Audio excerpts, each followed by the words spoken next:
The entire history and lore of Skyrim. Part 2. Whiterun. The city of Whiterun is a staple of Western Skyrim, and its roots date back to the late Merethic era. It was during this time that Ysgramor and his 500 companions arrived in the land that is now known as Skyrim, and began their journey across the territory. The Jorvaskr, a crew of these travelers, was the first to disembark from Ysgramor's grand fleet, and they headed south into the central tundra region. The crew discovered a mysterious monument with a bird figurehead, which was older than any elven settlement and had the ability to generate magic, and it was named the Skyforge.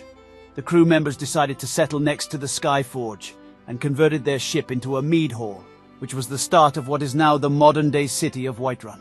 The Battleborn and Greymane clans can trace their ancestry back to this time, and the city's early years were marked by the planting of the Gildergreen tree, which drew the attention of Kinnereth pilgrims. In the first era, Whiterun was ruled by Jarl Geiland, and the city was the seat of power for a large Nordic hold, encompassing Korvanjund, Harolden, and Bromjunar. The city's history took a significant turn with the death of High King Borgas in the year 369 of the First Era, which marked the start of the War of Succession. Jarl Olaf One-Eye of Whiterun was the one who ultimately defeated the dragon Numenex and became the High King of Skyrim, ending the war and establishing the Pact of Chieftains.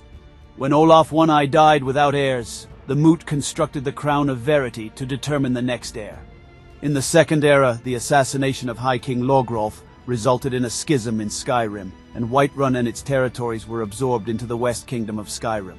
The city of Whiterun experienced a state of panic and hysteria towards the end of the Second Era, when outsiders and wolves harassed it, and several people disappeared. This was followed by a feud between the Battleborn and Greymane clans, resolved by an unknown figure. The Jarl of Whiterun and his court alchemist also vanished, leading to suspicions of co-conspiracy.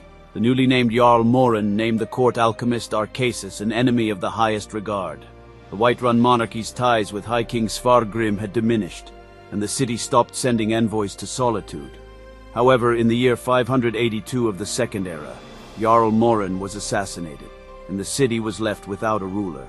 The Witch Queen Jashi ruled over Whiterun during this time of instability as a group calling themselves the Horm attacked Whiterun and other settlements until the end of the Third Era. The Fourth Era brought about the Civil War, which saw Whiterun torn between the Imperial Legion and the Stormcloaks. The Imperial Legion eventually captured the city, and remained a center of imperial power in western Skyrim.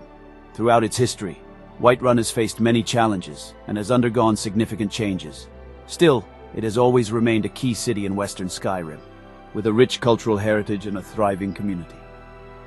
We hope you enjoyed this episode of our History of Skyrim series. Stay tuned for the next episode where we will be covering the history of Solitude, the capital of Skyrim. If you did enjoy the video, remember to give it a like and follow us for more gaming content.